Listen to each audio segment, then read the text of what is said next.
Es, por supuesto, llamativo que escuchamos en el Evangelio cosas que al parecer suenan tan duras.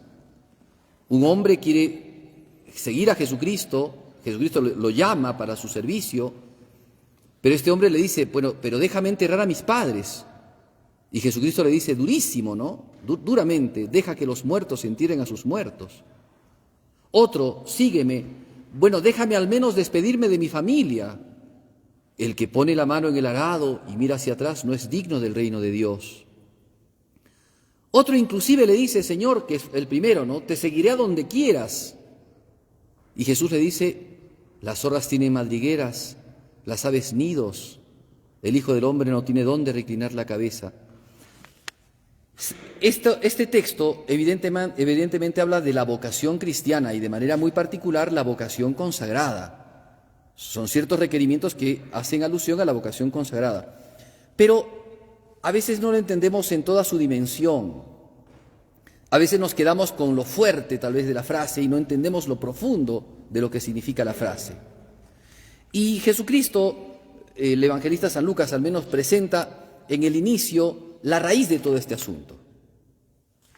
Primera cosa que tenemos que decir, tal vez por los cohetes que hemos escuchado también esta primera parte que era fundamental para este evangelio. Dice San Lucas, esta no es palabra de Cristo, o sea, no es que Cristo dijo esto, sino San Lucas lo comenta, cuando se acercaba el tiempo de ser llevado al cielo. Estamos en el capítulo 9 del Evangelio de San Lucas. Los entendidos en la Sagrada Escritura dicen que, por ejemplo, el texto de San Marcos no habla de la infancia de Jesucristo, sencillamente habla de que Jesucristo está continuamente en camino a Jerusalén. Todo el Evangelio de San Marcos es Cristo que va de camino a Jerusalén. En cambio en San Lucas no, se ve dos partes, o en tal caso tres. La primera parte que es la vida del nacimiento de Jesús y la vida oculta de Jesús, y queda hasta los 12 años y después entre los 12 y los 30 hay un silencio de la Sagrada Escritura y empieza Jesús su predicación a partir de los 30 años. Y en esa predicación está el ministerio, ¿no?, de predicación de Jesucristo y después está el ministerio de la pasión de Jesucristo. Así se entiende más o menos el Evangelio de San Lucas. Pues bien, hemos llegado a ese momento en el que está el lapso, en el que se da el cambio, digámoslo así, entre la predicación de Jesucristo y la pasión de Jesucristo. El hecho es que San Lucas nos dice en este texto, ¿no?, cuando Cristo ya se dio cuenta que había llegado el momento de subir al cielo, pero para subir al cielo, Jesucristo para alcanzar la gloria del Padre, estar a la derecha del Padre, tenía que ir a la pasión. O sea, Jesucristo quería la gloria de Dios y la salvación de las almas, pero esto se iba a dar por medio de la pasión. ¿Y dónde se iba a realizar la pasión? En Jerusalén. ¿Se entiende entonces, no? Cristo entonces, cuando se da cuenta de que ya es el momento, de que el momento ha llegado, digamos que ha llegado el momento indicado como para empezar su ministerio de la pasión, dice el texto, se resolvió, o sea, tomó la determinación de ir a Jerusalén. Entonces, aquí este pedacito del texto ya nos dice una cosa muy fuerte. Cristo por nosotros, Cristo por la gloria del Padre y Cristo en seguimiento de la palabra del Padre, del deseo del Padre de ser redimidos, toma una resolución y no va a revocar jamás esa resolución. El camino de Cristo es un camino radical, o sea, va a llevar todo hacia sus últimas consecuencias. No es un camino a medias tintas. Jesucristo no está hoy día sí y mañana no. Él quiere en todo y en todo tiempo seguir al Padre Celestial, sabiendo de que eso lo va a llevar a Jesucristo a la pasión, pero que la pasión va a ser la única manera de alcanzarnos a nosotros la vida eterna. Entonces, por eso Jesucristo se resolvió, tomó la determinación. Entonces, eso es una cosa ejemplar. Acuérdense lo que dice San Pablo: Cristo padeció por nosotros, dejándonos un ejemplo para que sigamos sus huellas. O sea que lo que hizo Jesucristo no es solamente para que lo veamos, sino también para que lo sigamos. ¿Se entiende? Entonces acá no se trata solamente de una mirada de la historia de una persona, de una, no sé, de una biografía, esto hizo Jesús. No, no, no. Esto que hizo Jesús podría haberlo evitado.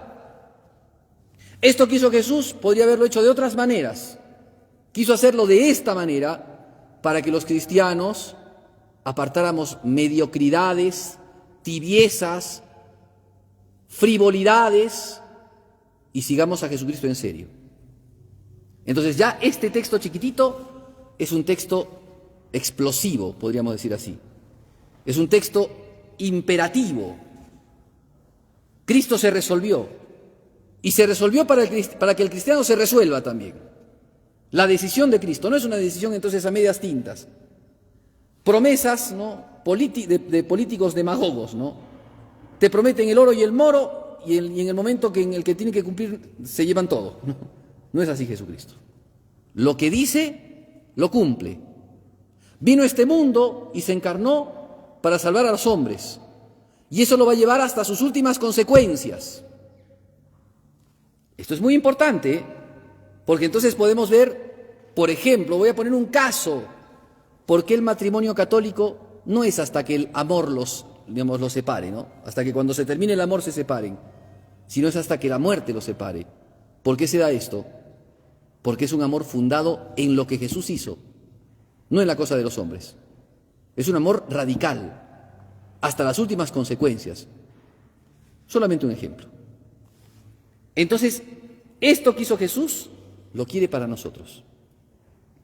Nosotros por ser cristianos, porque si nosotros no fuéramos cristianos y escuchásemos la leyenda de Jesús, entonces diríamos, ¡ay, qué linda historia! Pero nosotros no somos gente ajena a Jesucristo. Somos nacidos de Él. Fuimos redimidos con su sangre. Fuimos lavados de los pecados con su sangre.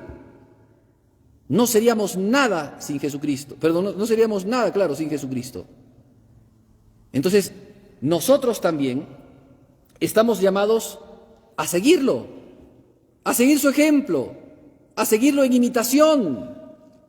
Y por esa razón viene el texto que hemos escuchado, que ha sido la última parte, ¿no? Cristo se resuelve a salvarnos con decisión total, con decisión hasta la muerte, con decisión a sabiendas de que eso le va a llevar a Jesucristo a padecer cosas indecibles, a sufrir. A pesar de eso, Cristo está decidido, porque el fin que Jesucristo se ha propuesto es la salvación del género humano, y eso lo va a llevar hacia su término. Se ha propuesto Jesucristo salvar al hombre, eso no lo va a dejar a medias tintas, lo va a llevar hasta sus últimas consecuencias. Por eso digo que el Evangelio es radical. Y por eso es que Cristo lo da todo. ¿Con qué cosa se quedó Jesucristo? Piensen ustedes en la cruz. ¿Qué cosa se dejó para sí? Su cuerpo, se entregó su cuerpo. Su dinero, si no lo tenía. El Hijo del Hombre no tiene dónde reclinar la cabeza.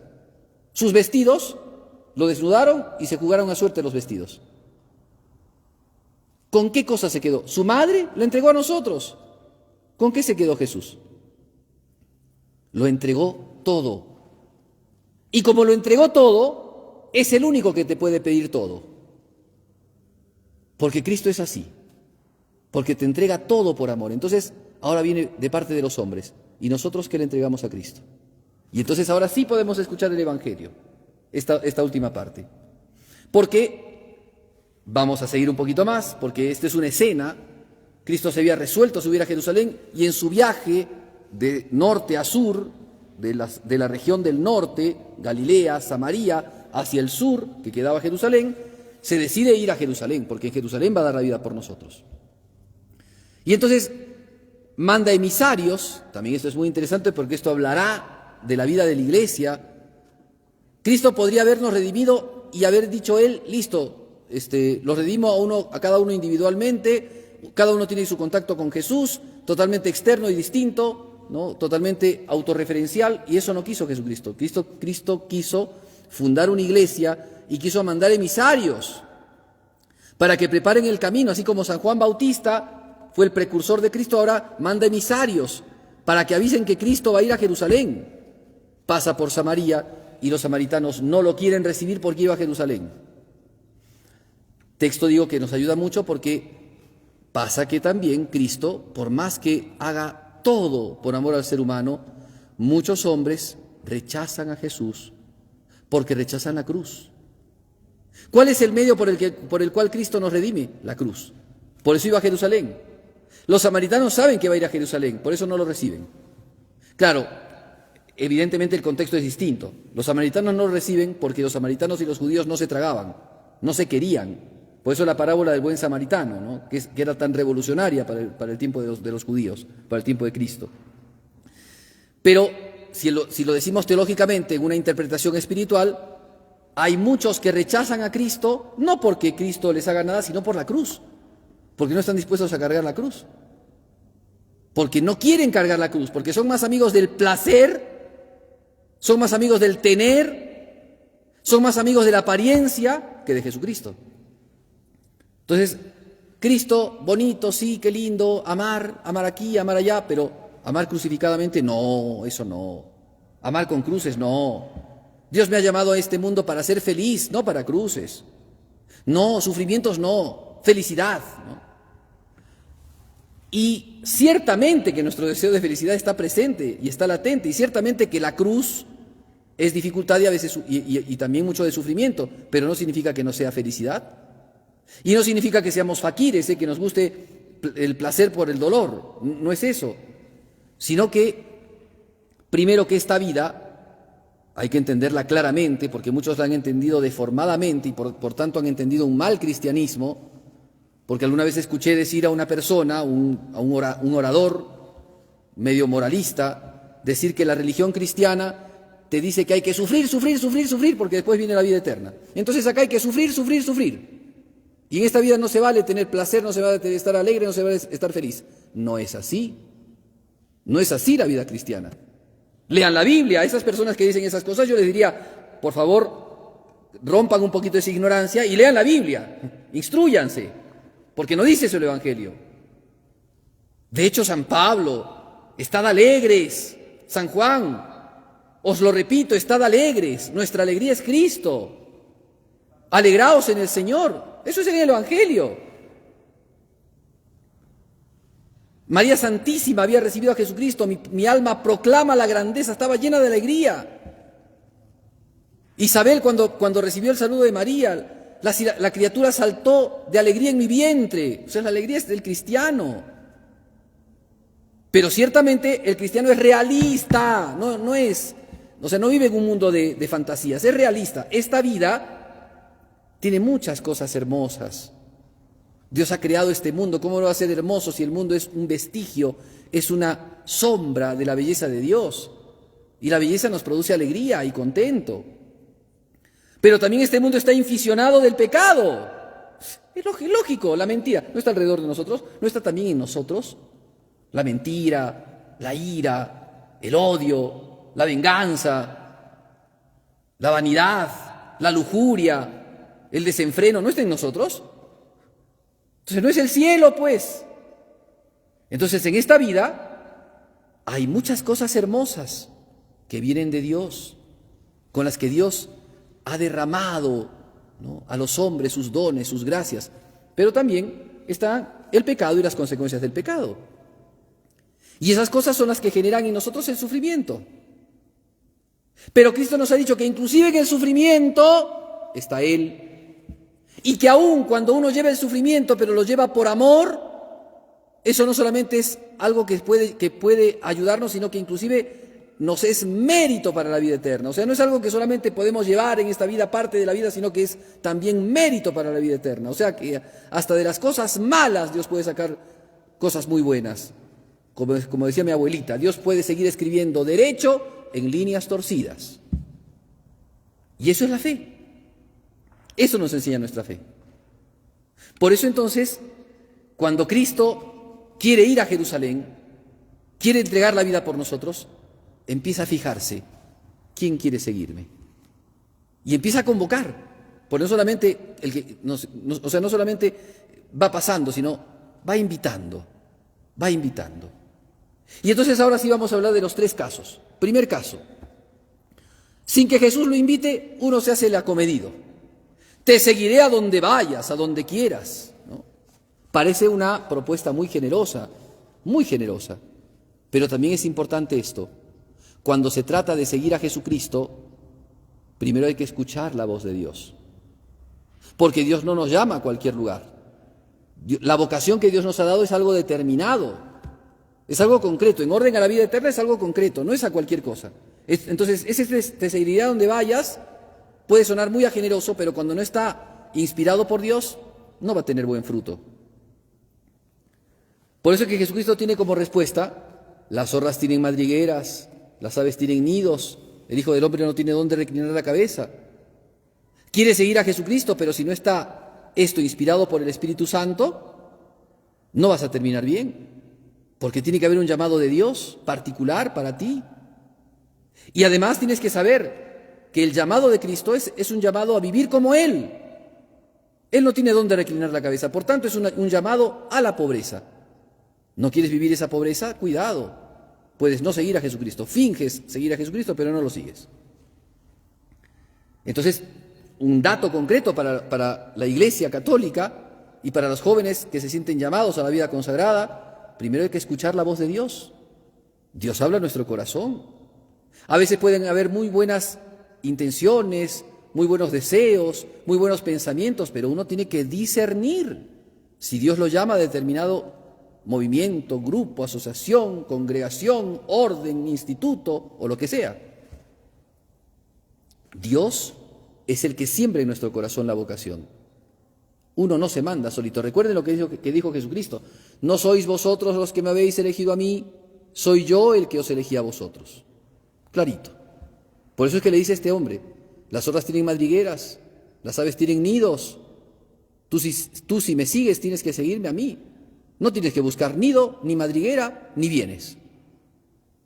Llamado de Jesucristo a la vocación consagrada es un llamado radical. Radical. Si entendiéramos esto con toda su radicalidad, ¿cuántas almas se convertirían viendo la vida de austeridad y de caridad de las almas consagradas, ¿no? Y entonces, primera cosa para tomar en cuenta, ¿no? Cristo quiere a algunos, llama a sus discípulos y quiere el seguimiento. Ahora, ese seguimiento es particular en el caso de la vida consagrada. En el caso de la vocación cristiana en general, ¿no?, del llamado a la santidad, también Cristo nos dice a todos esto, Quieres seguir a Jesucristo, pero andas buscando solamente tener plata, negocios, bienes, tu futuro. No estás siguiendo a Cristo, estás siguiendo otras cosas, estás fingiendo que sigues a Jesucristo. Si Cristo no es el centro de tu vida, entonces estás siguiendo otras cosas, no a Jesucristo. No te llames cristiano. Cristo no quiere medias tintas, eso es lo importante. Este evangelio es así porque no quiere medias tintas, nos quiere de todo, nos quiere en serio, quiere convocarnos en serio, que seamos de Él. Somos sus hijos, a Él pertenecemos, somos ovejas de su grey, así decía el Antiguo Testamento. Bien, segunda cosa, segundo caso. Este caso sí Jesús lo llama al joven. Y el joven le dice: déjame enterrar a mis padres. Parece muy sensato, porque es lógico que si Dios nos ha mandado honrar a los padres, pues sería muy interesante primero enterrar a los padres y después servir a Jesucristo. Pero el tema no es que no hay que tenerle amor y honra a los padres.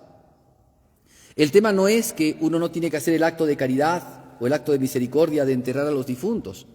El tema es cuando uno depone a Jesucristo por otras cosas, inclusive por los padres o inclusive por los familiares. Cristo es más importante que todos. Si no lo entendemos así, todavía no somos cristianos. Es más importante que todos. Ciertamente Cristo nos pone en su voluntad la manera de servirlo y de poder también cumplir con el mandamiento de honrarlo, pero cuando hay un llamado particular de Dios, Cristo también dijo: quien deja casa, padre, madre, hermanos, hermanas, futura familia, tierras y demás, tendrá el 100 por 1 y la vida eterna. Por tanto, Cristo habla de esto también.